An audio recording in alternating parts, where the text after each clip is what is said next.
Last year, Bedtime Stories for Insomniacs won Best Fiction Podcast at the People's Choice Podcast Awards.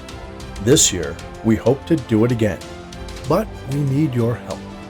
Visit podcastawards.com at the link in the description and vote for Bedtime Stories for Insomniacs under Best Fiction and Best Male Host during the nomination period.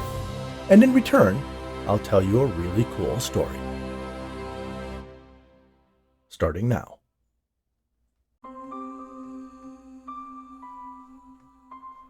Welcome to this special presentation of the unabridged audiobook of Near Death, a rainy day investigation on the Bedtime Stories for Insomniacs fiction podcast.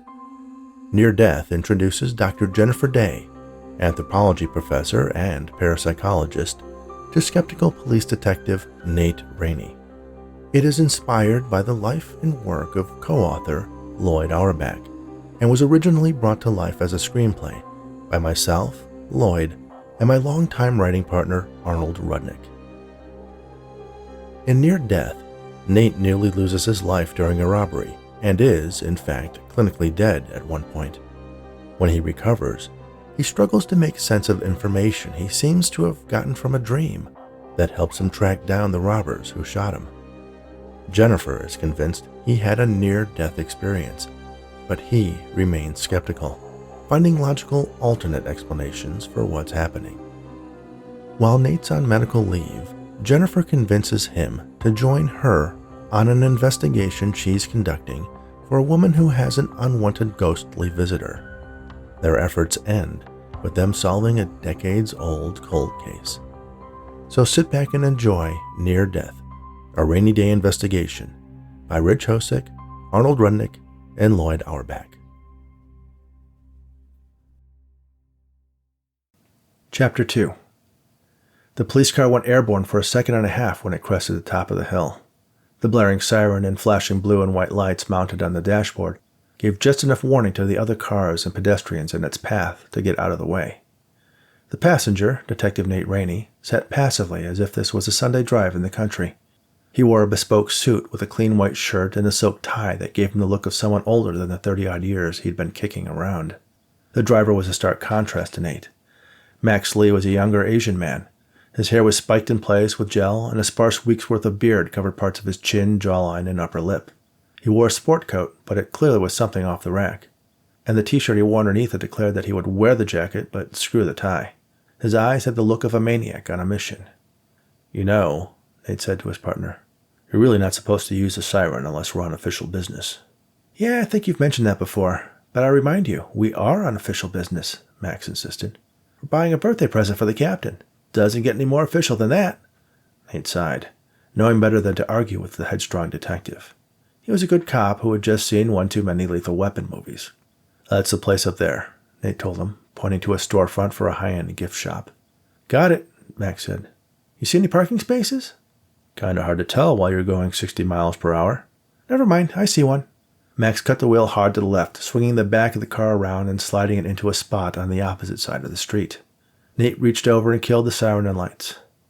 "You are one police procedure-savvy citizen away from a disciplinary hearing." "I had a girlfriend once who was into discipline. She was hot." "Not at all the same thing," Nate said as he got out of the car. "I wonder if I still have her number." Max unbuckled himself, then stepped out of the car right into traffic. Seymour Bertrand, a heavyset man in his 40s with greasy hair attempting to cover a balding head, slammed on the brakes. His passenger, Freddie Harding, thinner, older, and with a military-style buzz cut, nearly slammed into the windshield. "Hey, watch it!" Freddie complained. "It's not my fault some asshole just walked into the middle of traffic. And I told you to wear your seatbelt. We don't want to get pulled over for some stupid traffic violation." "Whatever. Let's just do this job and pay off Ducey and get the hell out of this city. Hell, the state." "Yeah, I'm with you on that." "That guy's leaving. It's perfect." Seymour waited for a car just ahead of them to pull out from its parking space and gently ease the old Cadillac into the spot. He turned off the car but left the key in the ignition. It wasn't on a keychain, so it was hard to see that the key was there and unlikely that someone would jack it while they were inside. Both men wore long, bulky overcoats that hid shoulder holsters, keeping their Glocks at the ready. "Remember," Seymour told his partner, "watches, wallets, phones, and rings. We don't have time for anything else. We've got 4 minutes tops once we have their attention. Yeah, I know. Remember, I'm the one who found this job. High-end merch, lots of fat wallet tourists, and rich assholes from the financial district. You want a medal? One more time. What's the approach? I know what to do, Freddie assured him. His partner stared at him. Freddie relented and answered Seymour's question. You go in the front, I'll enter through the back. What do you say if someone asks what you're doing back there? Freddie repeated his reluctantly memorized line. I'm picking up my girlfriend who works there. Seymour was not impressed. Let's just hope they believe you would actually have a girlfriend. I could say boyfriend if that would make you feel better. Maybe even less likely to believe you're gay. I got this, Freddie insisted. You do your part, I'll do mine. All right, you go first. I'll head out in a minute. Whatever. Freddie stepped out of the car, then reached into the back seat and pulled out a large, empty duffel bag. He shut the door, then walked up to the corner, crossed the street, and made his way to the alley behind the shops. Seymour took a deep breath. This is the last time I work with that guy, he promised himself. In the shop, Nate browsed an assortment of gadgets lined up on a table in the middle of the store. He picked up a GPS-enabled watch, tapped at its screen, and pressed its buttons. Max walked up behind him, slapped both hands on Nate's shoulders, nearly causing his partner to drop the watch. No gadgets, buddy. That's your thing, not hers. She runs. Might like something to keep track of where she's going. Partner, that lady knows exactly where she's going, and its initials are City Hall. Not initials, Max. Did you even go to school? School of Hard Knocks, my friend. The street was my school. Say, what's the budget on this gift? The squad kicked in just over $600. Wow. I say we take half, get massages and a couple of rare steaks, and get her a gift card. Classy, Nate replied. Just a thought. We can spend it all on the captain if that's what you really want to do. Yes, that's what I and the rest of the squad want to do. All right, just asking, Max said. Something across the room caught his eye. Hey, what about those? He indicated some hammered copper planters. Planters? Don't chicks like plants? First of all, the captain is not a chick. She is our superior officer. And second, over my dead body. Relax. Anyone ever told you you're uptight, Nate? Just you, Max, just you. I'd listen to me. I do, and I'm a pretty happy guy. I think I'll stick with common sense, respect for others, and obeying regulations. All right, let's keep looking. Max checked out an assortment of collectible figurines. Nate noticed a heavyset man enter the store. He wore a bulky overcoat, but it still fit him tightly enough that Nate thought he could make out the familiar outlines of the straps from a shoulder holster. The man scanned the store, checking out the customers rather than the merchandise. Oh shit, Nate said to himself, hoping he was wrong. Max? He whispered. Max. You find something? Max asked. Guy in the overcoat by the front door. Looks like he might be casing the joint. For what? Max caught a glimpse of the fat guy. Oh yeah, he's not here for the planners. Nate looked around. Big place. You need at least 2 people to pull it off. Yeah, a partner would make sense. Call it in. Get some backup over here. Max pulled out his phone. Not in here, Nate told him. I don't want to scare anyone or tip them off. Take it outside. If you don't see anything, circle around back. Okay, boss. I'm on it. Max made his way to the front of the store, passing the heavyset man on his way. The man watched Max leave, then reached inside his coat. Nate turned his attention to the back of the store and saw a second man, much thinner, wearing an identical coat, and carrying a duffel bag, emerge from the employees-only door. On second thought, Max, Nate said to himself in a low voice, why don't you wait here with me in case this thing goes down right now? Seymour pulled out his gun and fired a shot into the air.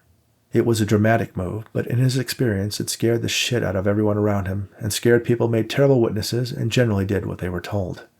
Freddie fired his gun as well, adding confusion to the fear, effectively causing everyone who thought about fleeing out the back of the store to freeze in place.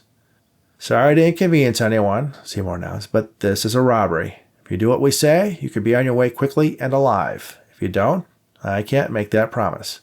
Everyone, get into the center of the store, form a line. No one moved. Seymour fired another shot into the air, and the shoppers hurried together haphazardly between the 2 gunmen. Seymour knew the gunshots would cause someone to call the police, but all of that was anticipated. They would have what they wanted and be out the door in less than 3 minutes, half the average response time for this neighborhood.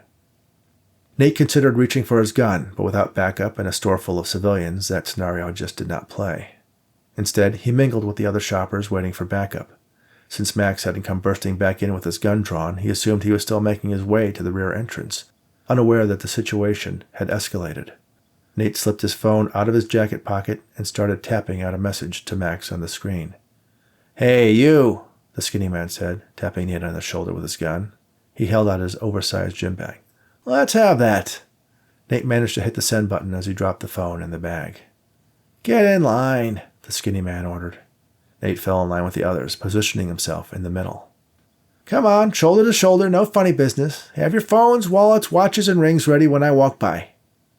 As the skinny one walked along the line, collecting everyone's personal possessions, the fat one watched over them from the opposite side. Smart. With everyone lined up shoulder to shoulder, if anyone made a move, he could easily see it. Nate was glad that no one so far was stupid enough to try to be a hero. The skinny guy reached Nate. "All right, let's have the rest of it." Nate stripped off his watch, confident the gift he had received from his great uncle when he graduated from the police academy would soon be back in his possession, and dropped it in the bag. He pulled out his wallet and added it too. When it landed, it popped open, revealing the detective's shield inside. Freddy saw a flash when the guy in the nice suit dropped his wallet in the bag. He looked inside and saw a gold badge affixed to the black leather wallet. He looked back at the guy, who smiled awkwardly. "No need to do anything crazy. I want to get out of here with no one getting hurt as much as you guys do." Freddy dropped the bag and held his Glock on Nate with both hands. "We got a cop!" he shouted to Seymour. "Shit, does he have a gun?" "I don't know. I guess so. He's a cop." And he spoke to Nate. "Put your hands up, slowly." Seymour walked over behind the line of frightened shoppers to join his partner. When he reached the cop, he patted him down and found his gun in a shoulder holster. He pulled it out and tossed it in the bag. "Any more?" "No," the cop promised. But Seymour continued to pat him down, checking his waistband and his ankles. "Shit, what do we do now?" Freddy asked. "Stick with the plan. Get the rest of this stuff and we're out of here." Freddy nodded, picked the bag back up, and continued walking down the line, accepting each person's valuables, speeding up the process by making threatening gestures with his gun. A siren wailed in the distance. "They're early," Seymour cursed. "Let's get out of here." Freddy spied a gold locket hanging around a young woman's neck. It looked like it had some rather decent-sized diamonds in it. "Let's have that," he insisted. The woman put a hand to her chest to cover the locket. "No, please. It's very special to me." "Then I'll be sure to take very special care of it," Freddy promised. He ran his thumb over the top of the locket. As he brushed over a latch, it popped open, revealing a photo of a baby inside. "That's my baby," the woman pleaded. "I wouldn't brag about that," Freddy replied. He snatched it from her neck. The clasp didn't break easily, and it pulled her forward, knocking her off balance. "Hey, give that back," said a young man who was obviously the woman's companion. Freddy couldn't remember if they had put wedding rings in the bag or not. "Shut up," Freddy said, then whipped his gun across the young man's face, momentarily dazing him. "Let's go," Seymour shouted. Freddy shifted his attention to his partner, and that was all the young man needed to make his move. He lunged at Freddy, knocking him to the ground. The duffel bag of valuables spilled half of its contents. Freddy's gun went off. The young woman screamed. Nate reached for his gun before remembering it was no longer tucked away in his shoulder holster. He raced toward the two men who were struggling on the floor. A shot from the front of the store rang out, and Nate could hear it zip past his head, missing him by inches. "Stay where you are," the fat man warned. Nate froze. "Let's go, asshole," the fat guy yelled at his partner. The skinny guy managed to elbow the young man on the side of the head, tossed him aside, and scrambled to his feet. He kicked the man on the ribs, then grabbed the bag. "Freeze! Police!" Max yelled from the back of the store. Nate looked to his partner. He opened his jacket and showed him the empty holster. Max realized his mistake. Instead of he and Nate having the upper hand, he was now outnumbered. The skinny guy fired at Max, causing him to retreat. The siren sounded like it was still a couple blocks away. "Come on!" shouted the fat guy. Nate had to give him credit. He obviously wasn't pleased with his partner's screw-up, but wasn't going to leave the man behind, and knew they only had seconds left to make an escape. The skinny guy scrambled to pick up the spilled valuables.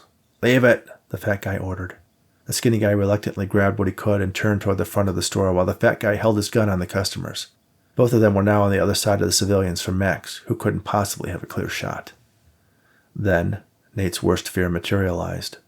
The young man, who moments ago lay incapacitated on the floor, was now getting to his feet. His hand found a heavy paperweight, and he picked it up and hurled it at the skinny guy as he ran toward the door. It hit him square between the shoulder blades. In a moment of blind rage, the skinny man swung his gun around toward the young man. "You stupid mother—" "Forget him!" the fat man shouted. "Let's go!" but Nate could see in the skinny guy's eyes that he would not let it go. Nate took 2 giant steps, then launched himself into the air. A shot rang out. Nate smashed into the young man, taking them both to the floor. A sudden pain burned in Nate's chest. He must have landed funny. "Nate!" Max shouted from the back of the store. Nate looked to the front entrance and saw the 2 men exchange a few words as they fled out onto the street. Nate got to his knees. It took a lot more effort than it should have. Max rushed to his side, put his arms around Nate to steady him. "Easy there, partner. Just lie down." "I'm fine. Just had the wind knocked out of me." He looked into Max's eyes. The Asian man's bravado was gone, replaced with fear. "You're shot, Nate. Lie down." Nate looked down at the spot on his chest that now burned as if someone was sticking a red-hot poker into it. There was a hole in his suit, surrounded by a growing spot of blood. He suddenly felt dizzy and allowed Max to lower him to the floor. "Someone call 911, he said. "Tell them there's an officer down." No one moved.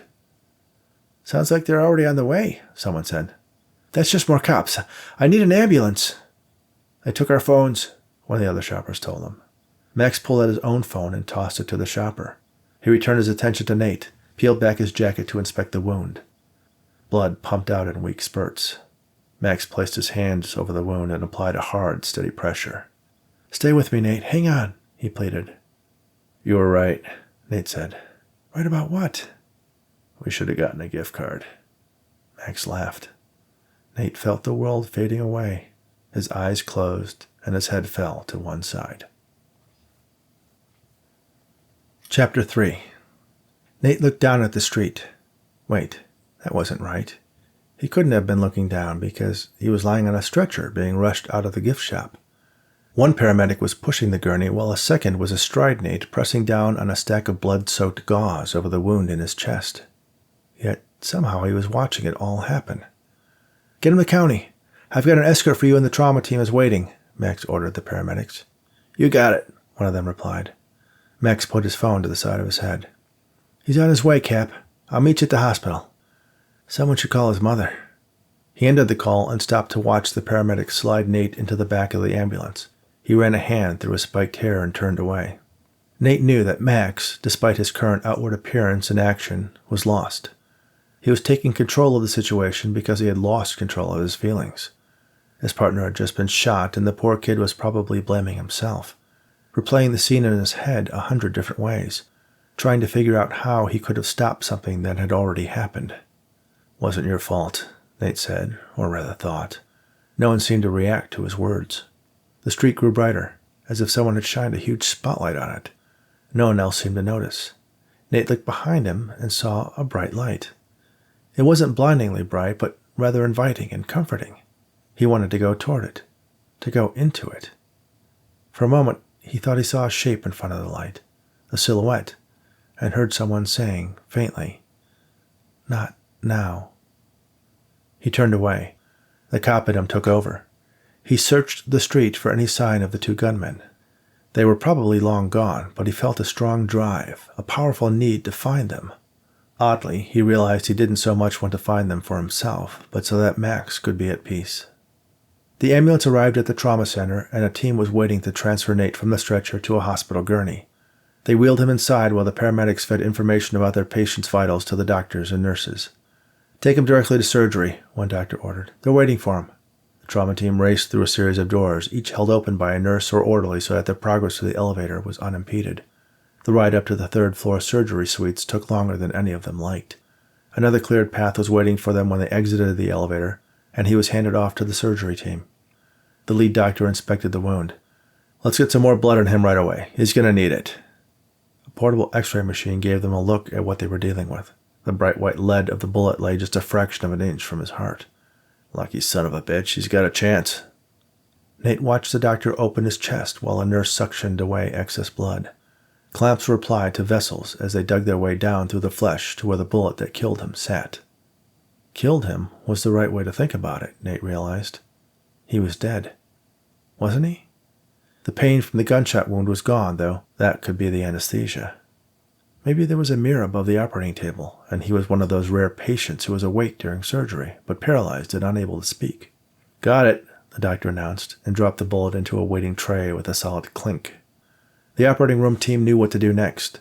They sealed it into an evidence bag they kept on hand for just such occasions, and a nurse walked it out of the operating room and handed it to a police detective who had watched the entire process and could and would verify the chain of custody in a court of law. "Let's get his heart started. Paddles," the doctor ordered. A nurse handed him the small, thin defibrillator paddles used on an exposed heart. The doctor placed them carefully inside Nate's chest. "Clear," he said, and pressed the small button that applied the electric shock. Nate's heart jumped, but didn't beat. "Okay, again. Clear," the doctor ordered. Another surge of electricity flowed through the paddles into Nate's heart, and this time it started beating. The doctor waited patiently, observing the EKG screen as the jagged but regular lines from Nate's heartbeat traced across it. Then they stopped, and the steady beats of his heart changed to a flat tone. The doctor looked inside Nate's chest. "We have another blader," he said dispassionately. "Suction." The room grew bright. Again Nate turned and saw the light beckoning him, promising peace. He could see the shadowy figure more clearly now. There was something familiar about it. Nate fought the compulsion to move toward the shape into the light and turned away from it. He found himself once again on the street in front of the gift shop. No, not on the street, above it. He heard a familiar voice, the frustrated tones of the fat guy from the robbery. "A cop! You shot a cop, you idiot! We are so screwed!" Nate turned around, but the robber was nowhere in sight. He realized that he wasn't in front of the store anymore. He was in a decidedly different neighborhood. It looked like somewhere in the Tenderloin district. He was in front of a house with an unkempt yard, bordered by a low stone fence and a decades-old Cadillac parked under a carport that had no roof. He looked at the car, thinking there was something he should do, something a cop would do. "I wasn't aiming for the cop, asshole," the skinny guy said. "Oh, well, as long as you weren't trying to kill him, I'm sure they'll just let the whole thing go." Nate followed the sound of the voices, but it wasn't like they were nearby. It was as if he could hear through the walls. He looked at the house, searching for a way in other than the front door. Then he was inside, looking at the fat guy and his skinny partner. The fat guy was pacing nervously, while the skinny one was sorting the take from the robbery. "Should have stayed and grabbed the rest of the loot. This isn't enough. I say we fence it and get out of town," the skinny guy said. "Cops are going to be putting pressure on every fence in the city. No one's going to want to handle this stuff. It might as well be radioactive." "Then we leave town and fence it out of state." "And if Deuce gets wind that we slipped out of town without paying him, cops will be the least of our worries. Besides, we can't show our faces right now." "Why not? You said those suckers in the store would be so scared they wouldn't be able to give a decent description." "Yeah, they can't, but that other cop can. They're trained for that shit." "I certainly can," Nate said, but neither man heard him. "So we wait a couple of weeks, grow beards. I let my hair grow, you shave yours off, maybe drop a few pounds. It'll be fine." The fat man shook his head, then dropped down on the sofa and covered his face with his hands. He opened his mouth and beeped. The skinny man beeped back at him. Nate looked around, wondering what the hell was going on. Only now he was back in the operating room where the EKG was beeping out a steady rhythm. "Got him back," the doctor announced. The other doctors and nurses sighed with relief. Chapter 4. Jennifer admired the poster of Harry Houdini mounted on the wall of her office. It hung behind her desk, displacing dozens of other photos, diplomas, and various examples of indigenous art she had collected during her travels, all of which were now stacked on top of a pair of file cabinets. It mirrored another poster hanging across from it. In this one, there was a picture of a woman identified as the mysterious professor, Jennifer's alter ego. A variety of magical accoutrements floated around her while she stared straight ahead with just a hint of a mischievous smile. It had been years since she had performed professionally. The demands of teaching left little time for it to be more than a hobby now. Emily Vargas, a young undergrad, borderline goth, walked in. She froze in place when she saw the eerie face of the master magician staring at her. "That is so creepy," she said, "and not in a fun way." "No, it's not," insisted Jennifer. "It is most awesome." "BTW, no one says awesome anymore." "Awesome sauce?" Jennifer inquired. "Not even," Emily replied. "Well, I like it. He's one of my heroes, and he's staying." "I thought Mary Leakey was your hero." "I said one of them." "Did you read your messages?" Emily asked. "No, that's your job." "Yes, I read them, and then I leave the important ones for you to read so you can respond and make sure the dean doesn't fire you." "That's ridiculous. Why would he fire me? The dean loves me." "Actually, I don't think that's accurate." Emily dropped the newspaper on her desk. It was open to a story with the headline, "Local Ghostbuster Exorcises Spirits from Historic Palace Theater." "And I know he doesn't like it when you associate the university with your side hustle." Jennifer looked at the article and smiled. "I'm glad Victor got some publicity out of the whole thing. Maybe he'll be able to keep the place going. Though I wish they wouldn't refer to it as an exorcism. It wasn't even really a spirit." "They put spirits in quotes," Emily pointed out. Jennifer glanced back down at the newspaper. "Still, quite a lot of editorial license in that headline." Then another story caught her eye. "Local cop recovering after shootout." She skimmed the article, which focused mostly on the fact that the perpetrators were still at large. But she did find, buried in the final paragraphs, what she was looking for. Surgeons managed to save the detective's life after his heart had stopped repeatedly on the operating table. "Yes!" she exclaimed excitedly. "What is it now?" Emily asked. "Possible NDE," Jennifer replied. "Oh, God," Emily droned. "They're never going to let you in to see him." "I need more cases for the book," she insisted. "Besides, you'll be there to help me." "I have classes over the next 3 days. Finals are next week, and I have a major paper due in your class." Jennifer scribbled a large A on a pad of paper and ripped off the sheet and handed it to Emily. "I loved your paper. It was well-reasoned, carefully researched, and the grammar was spectacular. We'll go on Friday. He just had major surgery. We should give him a couple of days to rest." "You think?" Emily asked sarcastically. Then she handed the A back to Jennifer. "I'm going to write that paper. I like writing papers. It's fun. I like doing research." "That's why I like you, Emily. You like doing the things I don't have time for." Chapter 5. Nate opened his eyes. Judging from the smell, the television set high up in one corner playing an episode of Judge Judy, and flowers and balloons crowded around the perimeter of the room, he guessed he was in a hospital. The sensation of an elephant sitting on his chest reminded him why. He had been shot. And then he had had that strange dream, one he wanted to forget. A soft, gentle hand squeezed his own. Nate looked to his right and saw the smiling yet concerned face of his mother, Eleanor. He tried to speak, to say something comforting to her, but he realized he couldn't. There was a breathing tube down his throat. "Don't try to talk," she said to him. "I'll call the nurse." She reached over to the panel on the bed and pressed the button marked Call. "You had me worried for a while. But then I spoke to your father, and he told me everything was going to be all right. It's not your time," she said to him. Nate rolled his eyes and shook his head slowly. Moving it at all hurt like hell. His father, Ben, had been dead for 15 years now, but his mother spent a good portion of his Social Security benefits and her own meager teacher's pension on psychics and mediums who convinced her they could speak to him. It was a constant struggle between his mother and him. The nurse entered and walked over to Nate with a broad smile on her face. "Welcome back, Detective," she said cheerily. "How are you feeling?" Nate offered her a 45-degree thumbs up. "Let me talk to the doctor," she said. "I'll see if we can get that tube out." Nate nodded slowly, his eyes signaling his eagerness. The nurse checked his pulse with her warm, slender fingers, an act that was unnecessary since he was hooked up to multiple machines that could give her that information.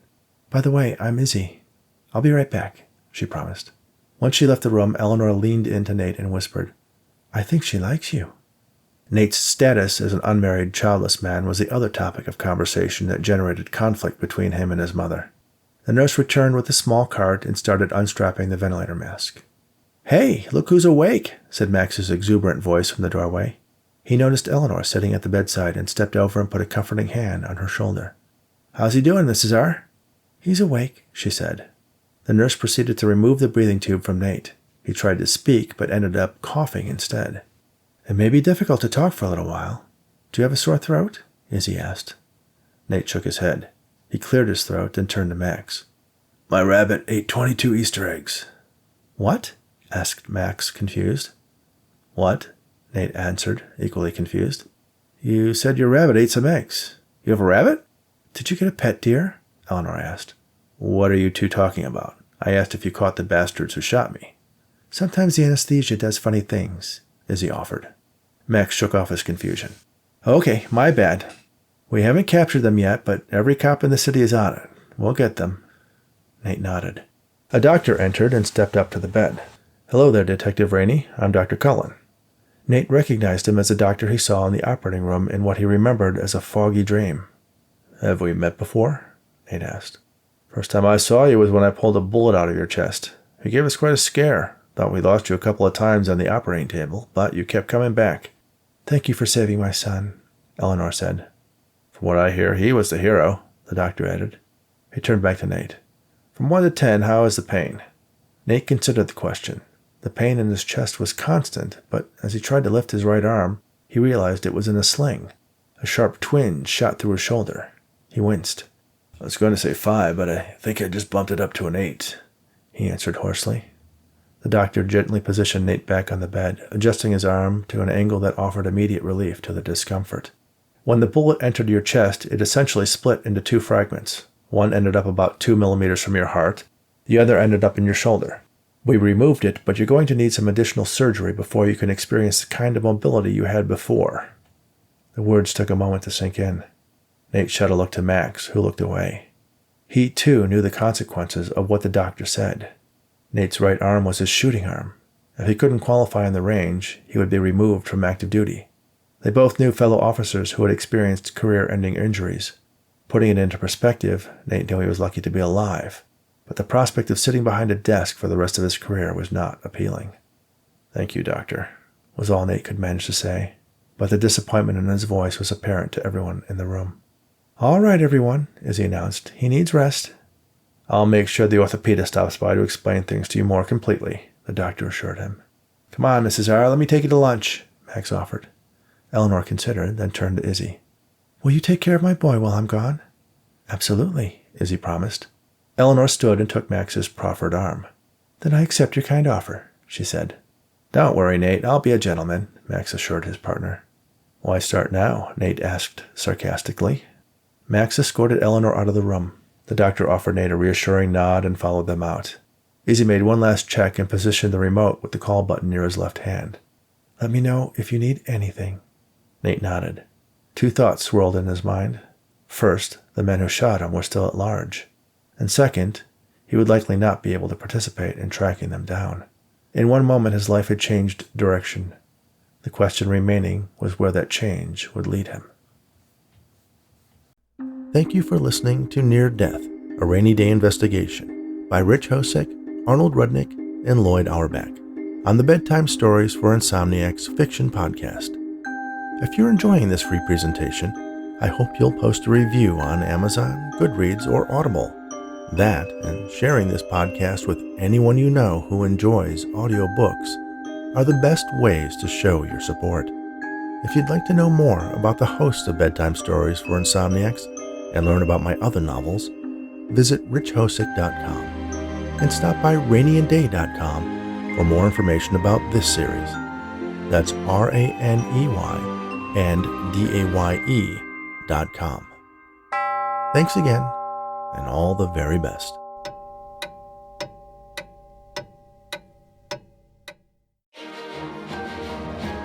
Seriously, if you can pop on over to podcastawards.com and help me out, that'd be great. Bedtime Stories for Insomniacs, Best Fiction, and Best Male Host. I owe you one.